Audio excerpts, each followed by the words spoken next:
निर्माण कार्यामध्ये केवट समाजाचा सहभाग पहा चिखलीचे आमचे रिपोर्टर सिद्धेश्वर देव्हारे यांचा खास रिपोर्ट। धन्यवाद। केवट ही वो व्यक्ति था जो राम को गंगा पार ले गया था। उसने सुना था कि राम के पांव से स्पर्श करने मात्र से ही एक शिला अहिल्या बन गई थी। वो अनपढ़ था लेकिन चतुर था और राम के चरण रज की शक्ति से परिचित था। वो किसी बहाने राम के चरण धोने का सौभाग्य प्राप्त करना चाहता था, इसलिए उसने राम को गंगा पार ले जाने से यह कहकर मना कर दिया कि जिसके पांव छूने से एक शिला स्त्री बन सकती है तो उसकी नाव का क्या होगा। उसकी नाव तो लकड़ी की है, अगर यह भी स्त्री बन गई तो उसकी जीविका का क्या होगा। इसलिए वो राम के पांव धोना चाहता है। राम उनके मन की बात जानते थे। केवट ने राम के चरण धोए और राम, सीता तथा लक्ष्मण को अपनी नाव में बिठाकर नदी पार ले गया। सीता ने गंगा से प्रार्थना की कि 14 वर्ष बाद वे सकुशल लौट आए। लंका से अयोध्या वापस लौटने पर वे गंगा तट पर रुके और सीता ने गंगा को धन्यवाद दिया।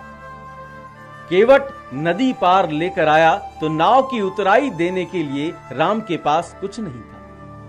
सीता ने बहुत अनुनय करके केवट को अपनी अंगूठी दी तो केवट ने कहा, प्रभु, मैंने तो आपको केवल नदी पार उतारा है, आप मुझे इस भवसागर से पार लगा देना, वही मेरे लिए उतराई हो। राम के आशीर्वाद और चरण रज से केवट को अवश्य ही मोक्ष प्राप्त हो गया होगा।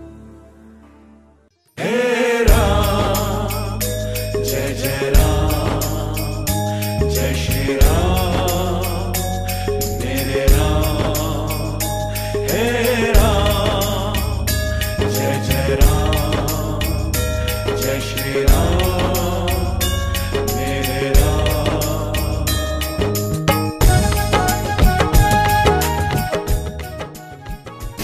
आज आपल्या इथे रामनिधी संकलनासाठी जे रामसेवक आलेले आहेत आणि आपल्या तालुक्याचे प्रमुख श्री अंबोरे साहेब, रामसेवक विलास काका, प्रल्हाद चव्हाण आणि आपले जिल्ह्याचे जे कार्यवाह आहेत गणेश चव्हाण हे आपल्याकडे आलेले आहेत। आणि आपला केवट समाज हा एक संस्कृत समाज आहे आणि हे आपण वेळोवेळी दाखवून दिलेलं आहे। आणि रामायणाशी आपण खूप निगडीत आहे, कारण रामाला तरी स्पर्श करण्याचा आपल्या पूर्वजांना त्या टाइमात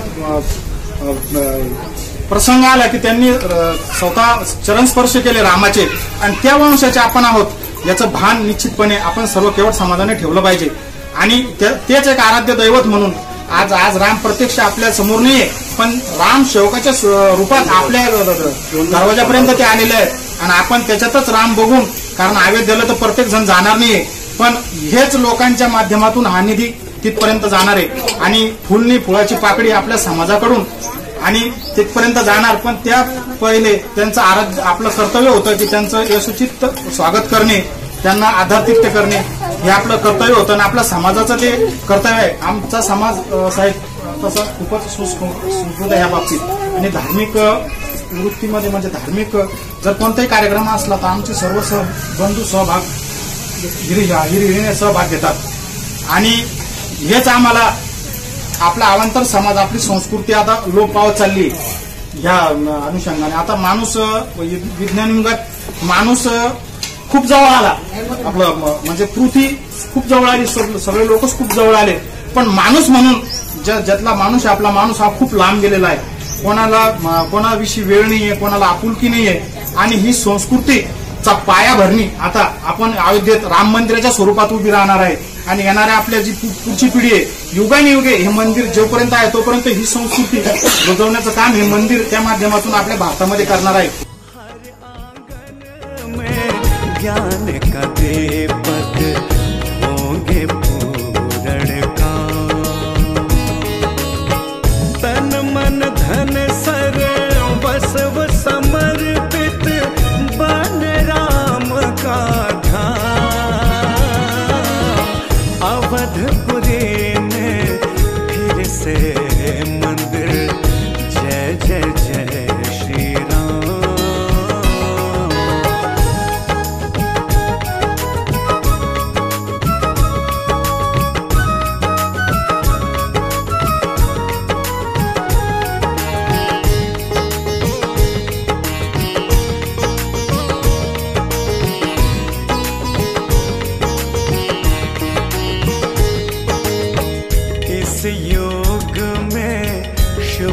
परिवर्तन के नूतन धार बहाने हैं, नूतन धार बहाने हैं।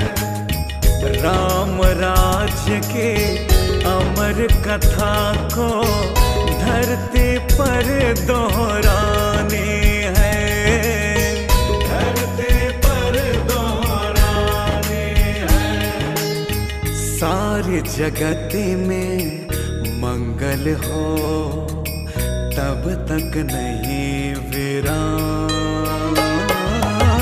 सारे जगत में मंगल हो तब तक नहीं विराम।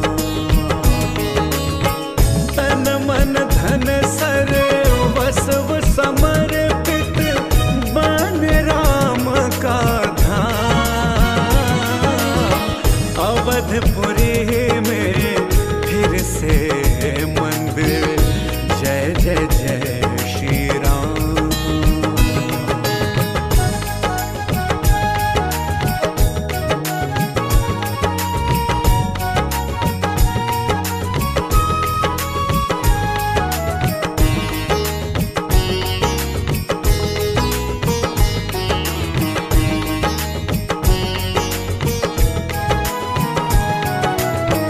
सत्य न्याय के पुनः प्रतिष्ठा, घर घर में आनंद हो,